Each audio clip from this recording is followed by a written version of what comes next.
누구를 특별히 더 사랑한다는 편애는 좋지 않습니다. 피해가 많습니다. 편애하는 사람도 그렇고, 그럼 편애받는 사람은 좋으냐? 그렇지 않습니다. 편애받는 사람도 피해를 당합니다. 그리고 편애받지 못하는 사람들, 그 사람들도 피해자가 되죠. 편애와 관계되는 모든 사람들에게 아픔을 초래하는 것이 편애입니다. 그럼에도 불구하고 여러분 이제 스스로 자신을 한번 생각을 해보면은 인간은 누구나 편애를 가지고 있는 것 같습니다. 그런 의미에서 본다면 편애는 인간의 본성이라고 말할 수도 있겠습니다. 편애는 못난 사람들, 평범한 사람들에게만 있는 것이 아닙니다. 소위 위대한 사람들도 편애에서 벗어나지 못합니다. 성경에 하나님도 어떤 사람을 편애하는 것처럼 보이는 장면이 제법 많습니다. 예를 든다면 다윗입니다. 다윗은 모든 것을 다 잘했죠. 정말로 참 귀했습니다. 하는 짓이 하나님 보시기에 참 이뻤습니다. 그러나 여러분들이 잘 알고 계시는 단 한 가지, 혹시 그보다도 성경에 안 쓰여진 것이 있을지는 모르겠습니다만, 성경을 보는 사람이라면 모든 사람들이 다 아는 것처럼 다윗에게는 참으로 악하고 무서운 죄가 있었습니다. 남의 아내를 취한 것도 잘못이지만 그것보다 훨씬 더 큰 잘못, 더 악한 죄는 그 죄를 감추기 위해서 악랄한 방법으로 그 여자의 남편을 죽게 만든 것입니다. 그 정도로 악한 사람이라면 우리가 생각하기에 하나님께서 가차없이 버릴 것 같았습니다. 벌을 주셔도 벌 중에서도 아주 무서운 벌을 내리실 것 같습니다. 그런데 성경을 보면 그렇지가 않습니다. 벌을 주시긴 주시는데 아무리 보아도 흉내만 내는 것 같습니다. 그에 비해서 늘 다윗과 대비되는 이스라엘의 초대왕 사울을 보면은 하나님께서 너무 대조적으로 다윗을 대한 것과는 다른 것 같습니다. 물론 사울이 잘못했습니다. 그런데 사울이 죄를 하나하나 우리는 성경을 보면서 그저 사울이 잘못이다, 하나님께 미움을 받았다, 버림을 받았다 했기 때문에 당연히 사울이 잘못한 사람으로, 안 좋은 사람으로 생각하고 있습니다만은 항상 성경 보실 때 여러분 정직하게 딱 보실 필요가 있습니다. 사울을 보기에는 그렇게 큰 잘못을 한 것 같지는 않습니다. 작은 것들이 몇 가지가 있습니다만은 적어도 현대로 살아가는 우리들 눈에는 그렇게까지 큰 잘못인 것 같지는 않다. 그럼에도 불구하고 하나님은 다윗에 비해서 사울에게는 무서운 심판을 내리셨습니다. 자, 여기서 여러분들이 생각하실 것이 있습니다. 그 사울과 다윗 보면은 사울은 방금 말씀드렸듯이 그렇게 큰 잘못이 없는데 왜 그렇게 하나님께 미움을 받고 버림을 받았는가? 다윗은 그 큰 죄가 있음에도 불구하고 어떻게 그 하나님의 사랑을 받았는가?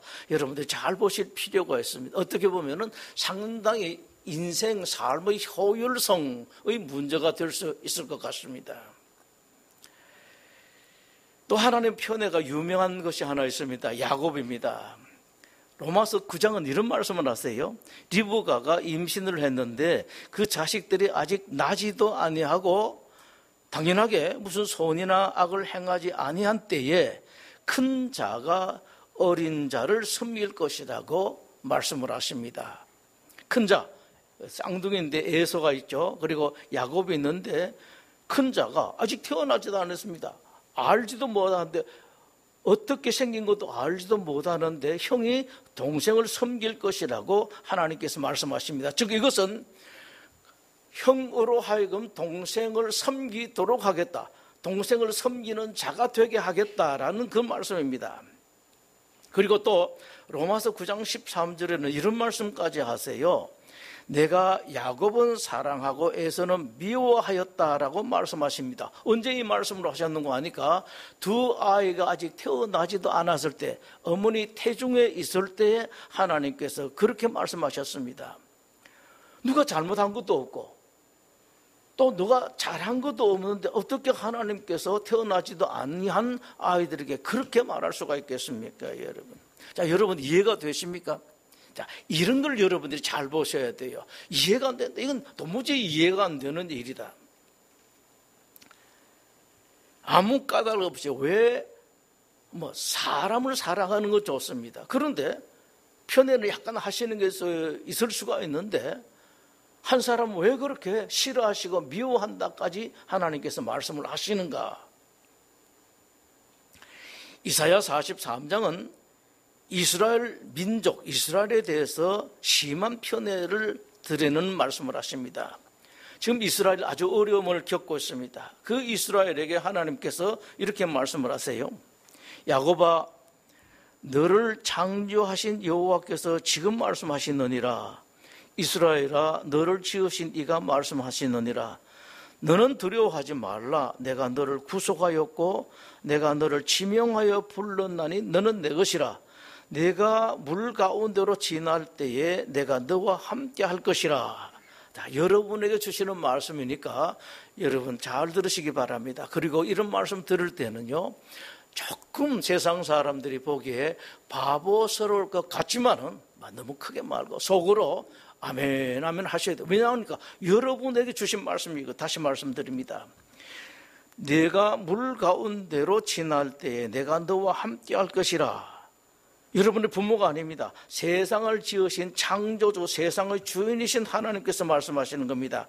강을 건널 때에 물이 너를 침몰하지 못할 것이며, 그 다음에 내가 불 가운데로 지날 때에 타지도 아니할 것이요 불꽃이 너를 사르지도 못하리니 대저 나는 여호와 내 하나님이요 이스라엘의 거룩한 이요 내 구원자임이라. 하나님께서 말씀하십니다. 이것만 해도 참 좋습니다. 말씀 들으면요, 다시 말씀드립니다만은 여러분 이런 일이 있을 때 기왕 여러분들은 하나님의 자녀로 하나님 믿기로 작정을 하셨으니까 하나님께서 귀한 말씀을 주시면 나에게 저 말씀 주시는구나 아멘 하면서 여러분이 바로 이런 사람인 걸 알아야 됩니다. 아는 것하고 모르는 것 차이가 많아요. 지난번에 언젠가 말씀드렸었습니다만 내 주머니에 상당히 큰 돈이 들어있는데 이 돈이 있는지 아는 사람하고 모르는 사람하고 큰 차이가 납니다. 자, 여기까지는 그럴 수도 있겠다 싶은데 이사야 43장 3절 마지막 말씀을 보면은 편애가 너무 심합니다. 이렇게 말씀하세요. 내가 애굽을 내 속량물로 구스와 스바를 너를 대신하여 주었노라. 만약 이스라엘이 잘못해서, 오늘날로 말한다면 기독교인들이 잘못해서 내어줘야 하는 그런 일이 있다면은 이스라엘을 안 내어주고 이집트나 구스나 스바를 내어주겠다라는 말씀입니다. 자, 이스라엘로서는 그렇게 좋겠습니다만 이집트나 구스나 스바로 보면은 분통 터질 일입니다. 이럴 수가 있는가? 왜 우리를 이스라엘 대신 제물로 내어주시느냐? 오늘 본문에 나온 레위 자손도 마찬가지입니다.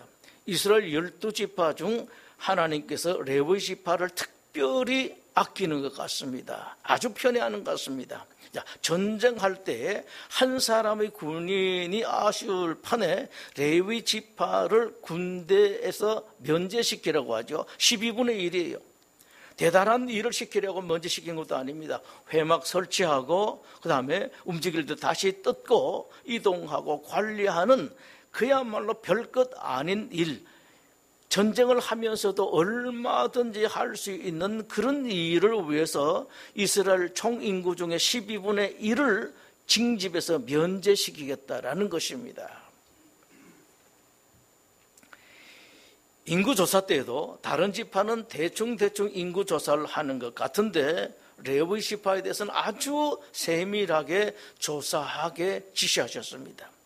다른 지파에 대해서는 총 인구는 얼마이고 그런데 그 지파의 대장은 누구다라는 것을 하나님께서 말씀하신 걸로 끝입니다만은 레위 지파에 대해서는 레위에게 세 아들이 있는데 세 아들에게 각각 인구수가 어떻게 되고 그들의 각각의 대장은 누구다라고 그런 지명까지 해주십니다. 하는 일에 대해서도 다른 지파는 어느 방향에서 진을 치고 전쟁을 한다라고 아주 간단하게 말씀하십니다만은 레위 지파에 대해서는 아주 구체적으로 레위 지파 중에서 한 부대는 이런 일을 하고 또 이 한 아들이 있는 부대는 이런 일을 하고 또 저 아들이 있는 부대는 이런 일을 한다고 아주 구체적으로 말씀을 하셨습니다. 또 레위 지파 중에서 제사장을 뽑죠. 제사장에 대해서는 아주 특별한 말씀을 하세요. 임명할 때 옷을 어떻게 입혀야 되는가? 아직 아무거나 입히면 되는데.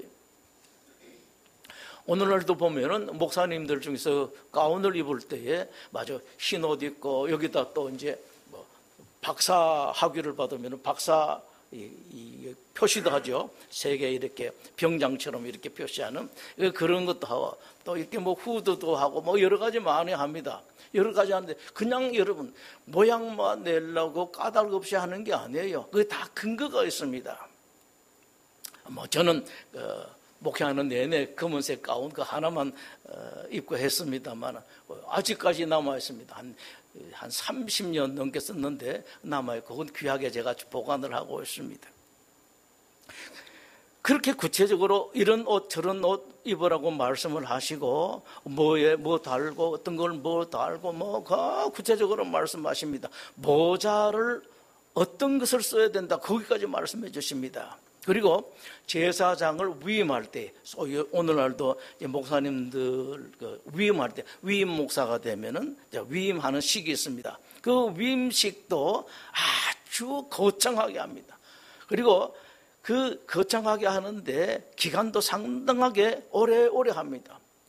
저는 참 이런 것에 대해서는 참 부끄럽고 사람이 못나서 그런지 참 그렇게 하는 게 부끄럽고 뭐 옷도 가운도 그냥 대강 옛날에 했으니까 되게 싸죠. 좋은 천도 좋은 게 있는데 그 가운을 제가 맨 처음에 위 목사를 안수 받을 때 입었던 옷인데요. 되게 더워요.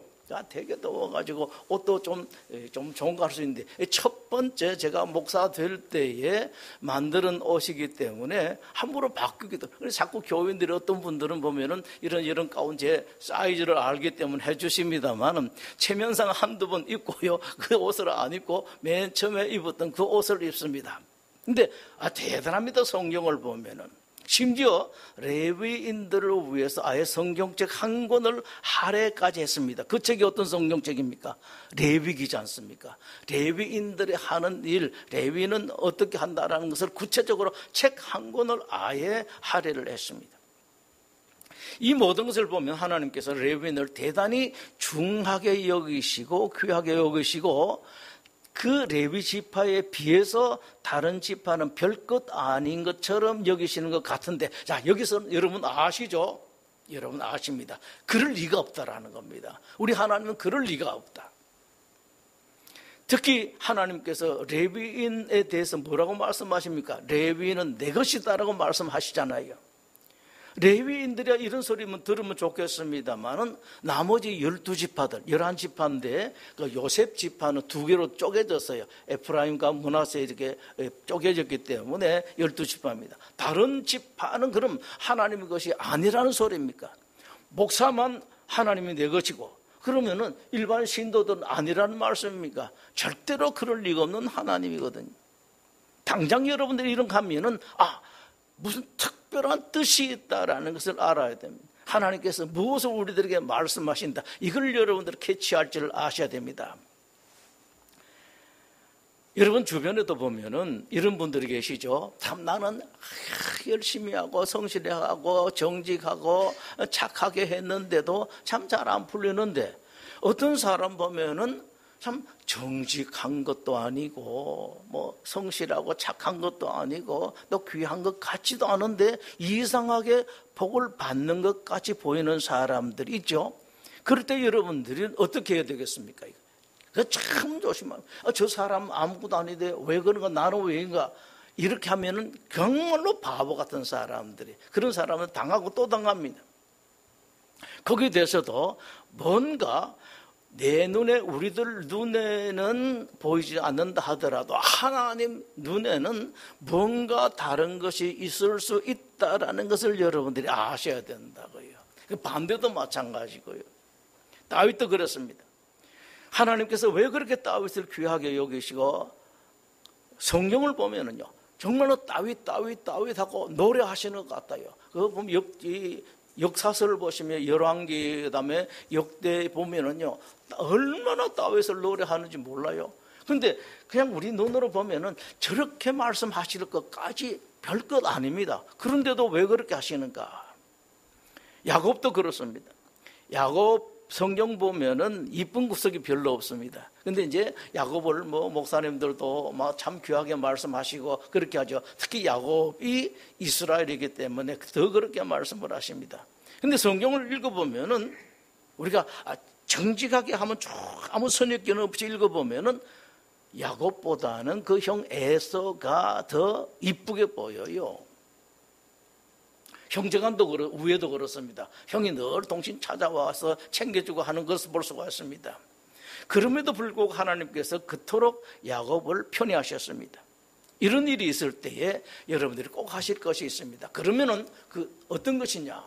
이건요, 여러분 눈으로 야곱을 보시거나 다윗을 보시거나 레위인을 보실 것이 아니라 하나님을 보는 겁니다. 항상 그걸 생각하십시오. 늘 하나님 쳐다보세요. 하나님이 레위인을 보고 왜 저렇게 하시나? 다윗을 보시고 왜 그렇게 하시는가? 또 야곱을 보고 왜 그렇게 하시는가? 이 하나님을 여러분 봐야 됩니다. 유대왕 여호사밧 시대에 세 나라 연합군, 모압하고 암몬하고 몇 나라가 연합군이 유대에게 선전포고를 합니다. 유대로서는 도저히 승산이 없었습니다. 그런데 그 결과 그 전쟁에서 유대는 완전한 승리를 거둡니다. 무슨 영문인지 적들을 서로 싸워서 연합군이 전멸하고 말았습니다. 질 수밖에 없었던 전쟁에서 이스라엘이 완전한 승리를 거두었을 뿐만 아니라 대단한 전리품을 챙기기까지 합니다. 자, 왜 이런 승리가 있었던가? 여러분 성경을 아시는 분은 아시겠습니다만 제가 다시 한번 설명드리면 그 전쟁을 할 때에 왕인 여호사밧이 명령을 내립니다. 군인들이 군대 앞에 찬양대를 세워요. 그래서 밖으로 전진할 때에 찬양대가 앞서서 전진을 하게 됩니다. 군대는 그 뒤에 따라가게 됩니다. 자, 그렇게 하면은 우리는 얼른 그런 생각을 할 수가 있죠. 전쟁을 할 때에 찬양대를 앞세웠구나. 그것 때문에 하나님께서 승리를 주셨구나. 천만의 말씀입니다. 그건 아닙니다. 성경이 말씀하시는 바는 전멸할 수밖에 없는 그런 위기 가운데서도 이스라엘 왕 여호사밧은, 그래서 지도자가 중요해요. 여호사밧은 이스라엘에는 하나님이 계신다는 믿음이 있었고, 이스라엘의 하나님은 이스라엘뿐만 아니라 세상의 주인이시고 우주의 주인이시다라는 것을 알았기 때문에 그렇습니다. 그리고 여호사밧은 그 하나님을 믿고 의뢰했습니다. 여호사밧이 정신 나간 사람이나 할 것 같은 그런 일, 즉 전쟁을 하는데 그 앞에 찬양대를 앞세워서 나가는, 이거야말로 정신 나간 일이지 않습니까, 여러분? 성경은 우리 당연하게 봅니다만 세상 사람들 보면은 저거 미쳤다 걸쳤다고 할 거죠. 그 정도로 전쟁은 군인들이 하는 게 아니라 하나님이 하신다라는 것을 믿었고, 우리를 사랑하시는 하나님께서 이 위기에서 우리를 구해 주실 것이라는 믿음이 있었기 때문에 그렇습니다. 여러분 시선을 하늘에 하나님께 두세요. 늘 하나님께 두세요. 일만 있으면. 여호사밧이 분명하게 이것을 말씀합니다. 역대하 20장 15절에 너희는 이 큰 무리로 말미암아 두려워하거나 놀라지 말라. 이 전쟁은 너희에게 속한 것이 아니요 하나님께 속한 것이니라. 여러분 항상 자식의 문제 여러분의 문제가 아니에요.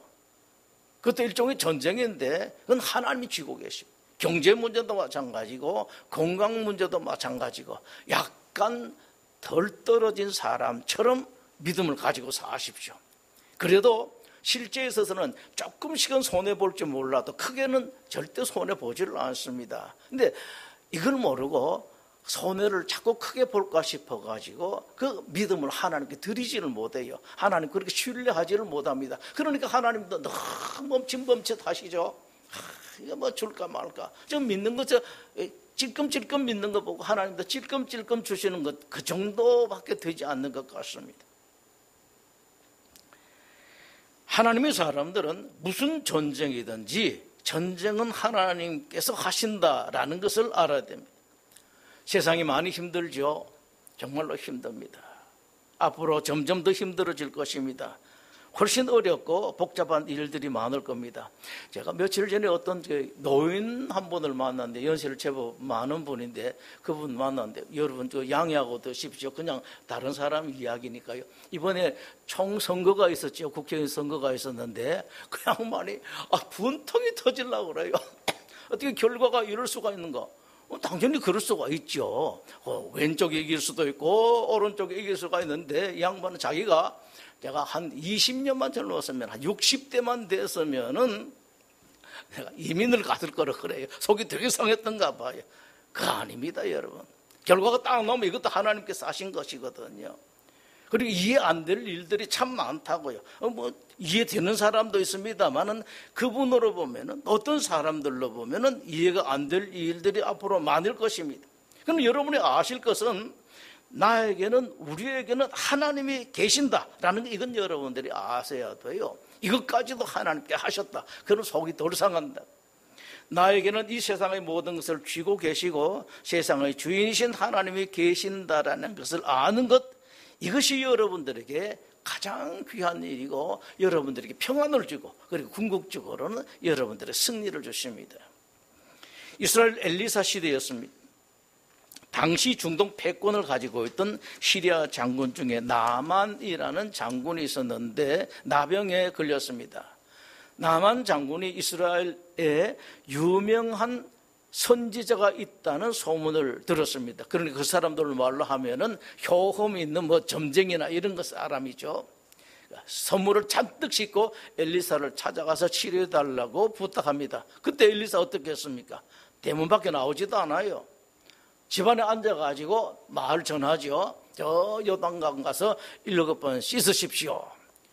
나만이 화가 나가지고요. 그 당시만 해도 갑인데, 한때는 또 우리나라 정치인들이 그 중국 사람들한테 절절매고 꼬랑지는 거 감추고 살랑살랑, 또 한때는 또 미국 사람들한테 그러죠. 그 당시에 시리아하고 이스라엘이 그랬었습니다. 그 나라의 대장군이 왔는데, 그때 대장군이 그 병을 치료해달라고 왔는데, 거기다가 그 장군이 왕의 서신까지 가지고 왔다고요. 그런데 불구하고 나와보지도 않습니다. 쳐다보지도 않습니다. 그러니까 화가 나서 샹가 돌아가려고 그럽니다. 이런 소리를 해요. 우리나라에는 요단강 같은 강이 없는 줄 아느냐? 우리나라 물은 요단강 물보다 못한 줄 아느냐고 불같이 화를 내면서 돌아가려고 하는데, 사람들이 말하죠. 까지까지 왔는데 그거 하나 못합니까? 참 쉬운 말, 괜찮은 말이에요. 여기까지 와서 했는데 그걸 못해요? 저는 우리 신앙인들에 대한 아쉬움이 이것입니다. 이렇게 주일 성수를 하고 헌금을 하고 또 이렇게 봉사를 하고 사는데 끝까지 그걸 못해요. 그 작은 거 이런 거 할 수가 있는데 그 참 아쉬운 부분들이 참 많아요. 귀양 믿으면은 그냥 확 한번 엎어지는 것도 괜찮은데 그 자꾸 죄입니다. 요 선까지만 하고 요 선은 안 넘어가야지. 이러다가 하나님께서 조금 전에 말씀드렸었습니다만은 이 선을 넘어가지를 않으세요. 귀한 거 같은데 한번 씻고 갑시다 그럴 때니만 그것도 누가 했는 거 아니에요. 종들이 그랬었습니다. 그러니까 가만히 말 들어보니까 맞거든요. 근데 여기 그게 있어요.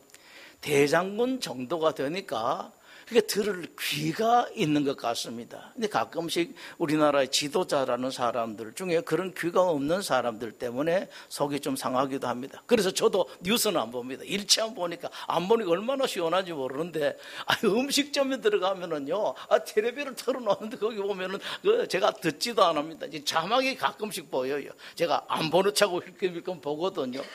그런 게 있습니다. 어린아이 살같이 깨끗하게 되었습니다. 성경이 뭐라고 말씀하십니까? 요단강 물이 그렇게 능력이 있다고 말씀하십니까, 여러분? 엘리사가 그렇게 대단한 사람이라고 말씀하십니까? 아닙니다. 사람은 아무것도 아니라고요. 엘리사는 그것을 알았기 때문에 자기를 내세우지 않았습니다. 나만으로 하여금 제대로 뭔가를 알아라. 즉 나를 볼 것이 아니라 하나님 보라는 겁니다. 사람 보이면 안 돼요. 자꾸 사람 숨어야 됩니다. 하나님 종들도 목사들도 될 수 있으면 자기 얼굴은 가려져야 된다고요. 그래서 자기를 안 내었었습니다. 하나님은 보라 왔으니까. 세상의 주인이 누구인지 알라는 말씀이 바로 엘리사가 문도 안 열어보고 밖에 나와서 맞이해 주지도 않았습니다. 이스라엘의 하나님, 기독교의 하나님에게는 이 세상의 모든 문제를 해결할 능력이 있다는 것, 내가 아니라 하나님께 있다라는 것을 말하는 것이죠. 엘리사는 그것뿐만 아니라 여러 가지 위대한 일들도 많이 했습니다. 심지어 죽은 사람 살리기까지 했습니다. 제일 놀라울 이야기가 하나 있습니다. 엘리사가 나이가 많아서 죽어 장사되고 세월이 많이 흘러서 이제는 무덤에 뼈만 남아있을 때였습니다. 이스라엘이 힘이 약해서 외적의 침입을 많이 받는데 심지어는 외국의 도적대까지도 막아주지 못했습니다. 그러니까 백성들은 맨날 약탈당하는 거죠. 어느 날 엘리사의 무덤이 있는 마을에 장례가 일어납니다. 장례날 시신을 운구하고 있는데 또 외국에서 도적대가 쳐들어왔습니다. 시신을 운구하던 사람들이 운구하던 시신을 엘리사의 무덤 속에 던져버렸습니다. 그리고 도망갔죠. 놀라운 일이 일어납니다. 죽은 사람의 시신이 엘리사의 뼈에 닿자 다시 살아났습니다. 성경이 말씀하시는 바가 무엇입니까, 여러분? 엘리사같이 위대한 사람은 죽어서도 그런 능력을 발휘한다는 것 천만의 말씀입니다. 그렇게 위대한 사람은 살아서 뿐만 아니라 죽어서도 죽은 뼈도 그렇게 놀라운 일을 한다는 것 천만의 말씀입니다. 그런 것 말씀하는 게 아닙니다. 하나님은 살아있는 엘리사든지 죽은 엘리사든지 죽은 엘리사의 뼈든지 나무 막대기든지 무엇이든지 가지고도 얼마든지 놀라운 일을 하실 수 있다라는 것을 말씀합니다. 하나님은 그런 하나님입니다. 여러분들도요, 여러분들이 믿는 하나님이 바로 이런 하나님이시다. 예수님이 나의 예수님이 이런 예수님이다. 찬송할 때도 그렇습니다. 찬송할 때도 그냥 아닌가 속에 들어가는 겁니다. 찬송하면서 속에 탁 들어가서 주님을 찬송하고 조금 있다가 이제 그런 우리 한 찬송 하나 491장 하나 더 할 텐데요. 찬송할 때도 보면 찬송 깊숙하게 들어서 여러분들이 예수님 바로 얼굴 앞에서 찬양하는 것처럼 하나님 면전에서 찬양하는 것처럼 이런 찬양을 한번 해보십시오. 제가 사회생활을 할 때에 그 당시에는 참 월급을 일반 회사보다 한 2배 정도 주는 그 회사에서 근무를 했었습니다. 했는데 거기서 제가 합창단을 만들어서 하나 비서실장하고 같이 합창단을 만들었는데 합창 연습을 했는데 1년에 한두 번 회사에 큰 파티가 있었습니다. 그때는 회장님도 나오시는데 오너죠. 나오시는데 이야기합니다. 우리 회장님 나오니까 잘하자. 그래 열심히 했었는데 그때 노래하는 우리 합창단원들이요. 회장님이 나오니까 얼마나 열심히 했는지 모릅니다. 바로 이런 부분이 우리가 회사에서 회장은 대단하겠습니다만은 회장보다도 10배, 1000배, 10,000배, 대통령보다도 10,000배 더 귀하신 하나님 앞에 내가 찬양한다, 하나님 앞에 기도한다, 그런 마음으로 여러분들 신앙하시는 겁니다. 오늘 본문도 바로 그런 것입니다. 레위인이 아니라 하나님이다라는 겁니다. 바울도 그랬었습니다. 바울이 병치료 참 잘했습니다. 여러분 대단했습니다. 그런데 희한하죠. 바울은 다른 사람 병 치료는 잘하면서 자기 병은 치료를 하지를 못해요. 어떤 사람이 아주 재밌는 말을 했습니다. 바울은 다른 사람들에게 손수건만 던져도 병이 났는데 바울은 자기 입을 뒤집어 써도 병이 안 난다고 그랬습니다. 그렇게 대단한 사람인데 심지어는 손수건만 덮어줘도 사람이 나는 그런 대단한 바울이었는데 이것으로 성경이 말씀하시는 바가 무엇입니까? 잡침하든지 손수건이든지 갖다 대기만 하면 나왔었습니다. 바울이 세상의 모든 것, 그 많던 재산, 명예, 학력도 포기하고 행복도 포기하고 하나님께 헌신했더니 하나님께서 바울에게 이런 능력 주셨다고요. 천만의 말씀입니다. 그런 말씀 아닙니다. 비슷한 거하고 그럴듯한 말씀 같습니다만 그러면은 여러분의 시선이 바울에게 가게 돼요. 이게 잘못된 신앙입니다. 대단한 하나님의 종, 천만의 말씀 이런 것도 없습니다. 대단한 거는 위대한 건 하나님 한 분밖에 없거든요. 바울이 그렇게 다 버리고 생명을 바쳐가면서 열심히 선교하고 복음을 전하는 그 하나님을 보라. 그 하나님께서 이렇게 했다라는 것, 이것을 보라는 겁니다. 말은 비슷한 것 같습니다만 천냥개 차가 있어요. 여러분들이 시선을 이렇게 보면 바울이 이렇게 일을 했다, 다윗이 일을 했다가 아니라 하나님께서 하셨다라는 그 하나님 보는 거하고 천지 차이가 났습니다, 여러분. 본문에서도 하나님께 레위 지파를 특별 대우하는 것 같습니다만은 그러나 이것은 레위인들이 그렇게 귀한 사람이라는 그런 말씀은 아닙니다. 레위인들이 섬기는 하나님은 너무도 귀한 세상의 주인이시다. 한 사람이 급한 전쟁터에서 12분의 1이나 되는 사람들 빼내서 섬기게 할 만큼 우리 하나님은 그렇게 귀한 하나님이다라는 것을 알아라라는 그런 말씀이십니다. 앞으로 이스라엘에게 닥쳐올 전쟁, 싸움, 힘든 일, 어려운 일에 있어서 승리는 그 모든 문제를 해결하는 것은 군사력이나 군대 숫자나 전술 혹은 돈이나 미천이나 옆에서 도와주는 사람에 따라서 결정되는 것이 아니라 바로 세상의 주인이신 그 하나님을 어떻게 잘 믿고 하나님을 잘 섬기고 귀한 분으로 여기는가, 여기에 달려있다는 그런 말씀입니다, 여러분. 그렇다고 해서 헌금을 많이 하고 봉사를 되게 많이 하고 이런 말씀 안 해요. 정말로 내 마음속으로 그 하나님을 귀하게 여기고 하나님은 세상의 주인이고 하나님은 나를 그렇게 사랑하시는 분이시다. 아멘 하고 받아들이는 것입니다. 하나님 믿는 사람이 많습니다. 그럼에도 불구하고 진실로 하나님을 세상의 주인으로, 나의 주인으로, 내 아들과 딸의 주인으로 확실하게 믿는 사람은 그렇게 많지가 않습니다. 여러분, 그 많은 기독교인들 가운데 능력과 권세가 없는 것은, 그런 있는 사람이 별로 없는 것은 바로 이 까닭입니다. 믿는다 하면서도 진짜로 믿지를 못해요. 제가 세상적인 표현을 한다면 정말로 하나님 앞에 예수님 앞에 퍽 엎어지지를 못합니다. 너무 계산 많아. 이거 엎어져도 숙여도 조금만 숙이고 마는 거지, 엎어졌다가 내 무릎 다치고 깨질까 싶어서 엎어지지를 못합니다. 레위는 내 것이라는 하나님의 이 편애적인 말씀도 같은 맥락에서 이해가 되어야 됩니다. 논리는 아주 단순합니다. 이 논리 나름대로 있습니다, 여러분. 이스라엘이 출애굽할 때에 이집트에 마지는 다 죽었죠. 가축도 죽고 사람들 마지도 다 죽었습니다. 그때에 이스라엘의 마지는 죽질 않았습니다. 그러니까 죽을 이스라엘 마지들이 안 죽었으니까 그 안 죽은 이스라엘 마지를 다 나에게 내어놓으라는 그런 논리가 있습니다. 논리는 맞죠. 근데 좀 야박하잖아요. 죽을 사람들을 안 죽게 했으니까 그걸 내놓으라. 그러면 본전이지 않습니까? 예를 든다면은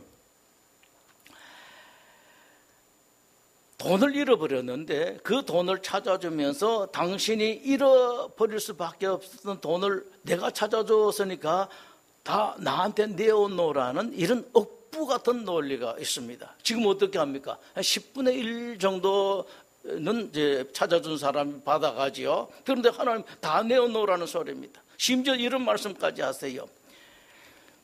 여러분 말씀 한번 들어보십시오. 이스라엘 자손의 처음 태어난 자가 레위인보다 273명이 더 많은 적, 그 273명 한 사람 한 사람 돈을 5세겔씩 계산해서 이걸로 돈으로 내놓으라는 겁니다. 자, 안 죽어야 될 텐데 안 죽은 이스라엘 맞이 대신에 레위인을 받았는데 그 이스라엘 사람 숫자가 더 많거든. 273명이니까 273명에 대해서 하나하나 값을 계산해서 다 내어놓으라는 그런 말씀이십니다. 예, 여러분, 이렇게 야박하신 하나님이신가요? 이렇게 따지시는 하나님이신가요? 그만큼 하나님께 바라시는 바가 있습니다. 너희들이 노예였을 때 누가 너희들을 구했느냐? 나 하나님이다라는 겁니다. 여러분들이 죽을 뻔했을 때 구해준 건 누구냐? 나 하나님이다. 이것을 알라는 그런 말씀이 있습니다. 어떻게 하든 이걸 알아라. 생색내려고 그것도 안 해요. 여러분들의 행복을 위해서입니다. 여러분들이 잘 되는 것 때문에 그러셨습니다. 하나님은요, 여러분들이 헌금을 얼마 바쳐봐요. 아무것도 안 해요, 하나님께는.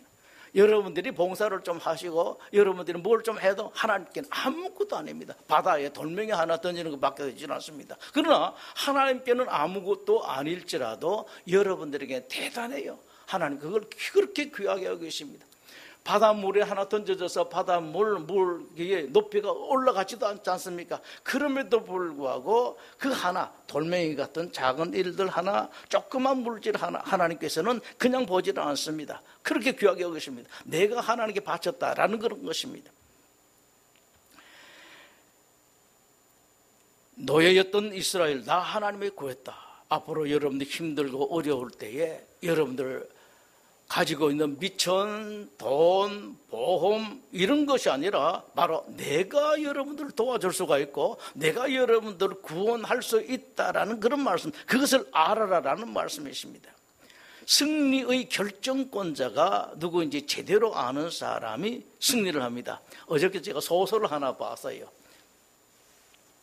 제가 하도 귀해서 그 소설은 32권짜리인데 지금 8번째 읽고 있는데 어제 이제 7권째를 읽고 있습니다. 외우듯이 읽어요. 많은 내용인데 다 보면 자꾸 읽습니다.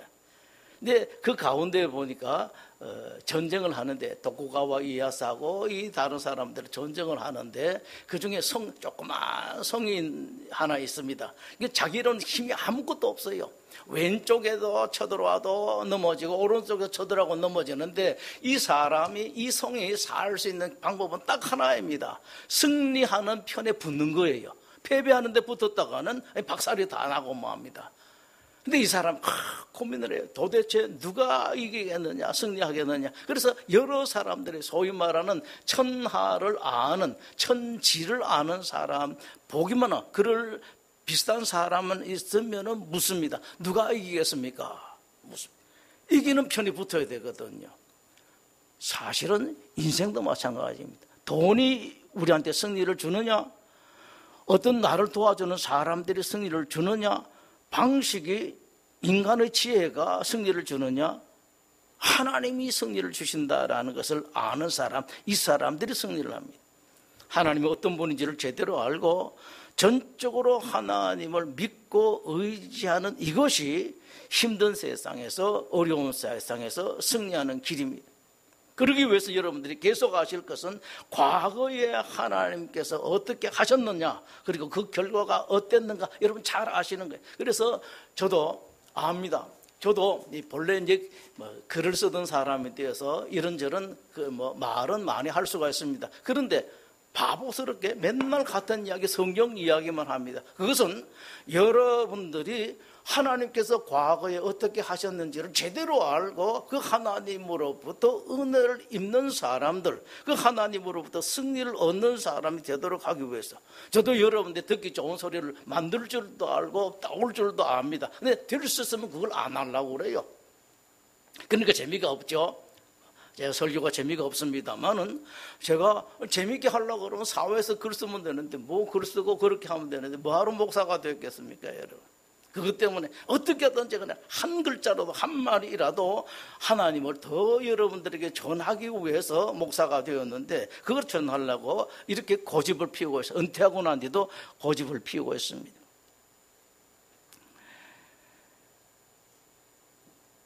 다시 말씀드립니다. 인생이 참 어렵습니다. 앞으로 점점 더 어렵게 될 것 같습니다. 이 어려운 세상에서 여러분과 여러분 사랑하는 자녀들이 어떻게 승리할 수가 있겠습니까? 어떻게 웃는 얼굴로 행복하게 이 세상을 살아갈 수가 있겠습니까? 저도 고민이 참 많습니다.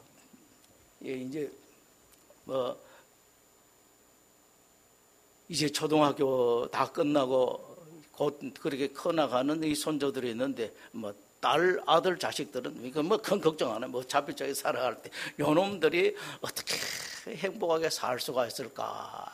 고민을 참 많이 하는데 바로 길은 이거밖에 없어요, 여러분. 하나님을 제대로 아는 겁니다. 진정으로 하나님을 의지하는 것입니다. 이스라엘이 그렇게 고생한 것은 바로 여기에 실패했기 때문에 그렇습니다. 어젯밤에 이 책을 보다가 또 이제 영화를 한 편이 조금 한번 봤는데, 옛날에 보던 영화, 요즘 영화들 하도 이상해서 잘 안 보고요. 쉰들러 리스트를 봤는데, 그 유대인들이 당하는 고통이요, 참 정말로 비참하더라. 이게 영화를 만들었는데, 전 너무 비참해서 순환의 패션 오브 크라이스트 그 영화도 못 보는데, 이 신들러 리스트를 봤는데, 독일 사람들이요 그렇게 잔인할 수가 없습니다. 그 어려움을 당했다. 얼마입니까? 600만 명이라고 하지 않습니까, 여러분? 얼마나 오랜 세월 고통을 당했습니까? 수탈당하고,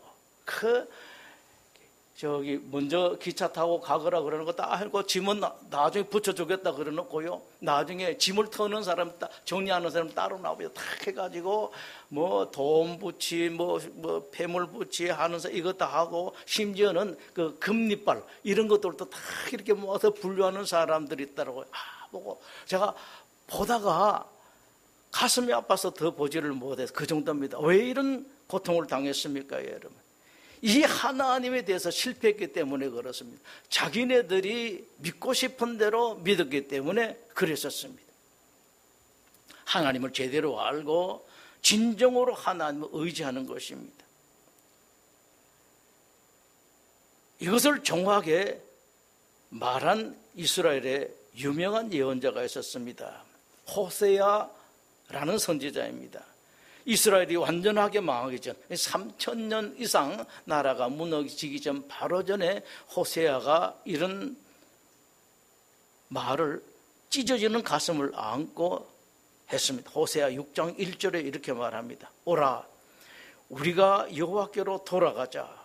여호와께서 우리를 찢으셨으나 도로 낫게 하실 것이요, 우리를 치셨으나 싸매어 주실 것입니다. 진짜로 하나님께 돌아가자. 그리고 호세아 6장 3절에서 이렇게 말씀합니다. 여호와를 알자, 힘써 여호와를 알자.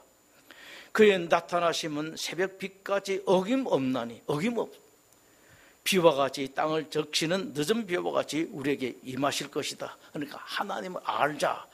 안타깝게 여기에 실패해서 3,000년이다. 1948년에 독립을 했죠. 여러분 이미 나는 하나님을 안다, 이런 소리를 하지 마시고 더 겸손하게 아직도 내가 모른다, 하나님 제대로 알지를 못한다, 그렇게 생각하시고 하나님을 더 알기 위해서 힘을 쓰십시오. 하나님께 가시고 또 가시고 더 하나님께 가까이 나가는 겁니다. 그러면은 하나님께서 반드시 여러분을 위해서 역사하실 것입니다. 기도하겠습니다.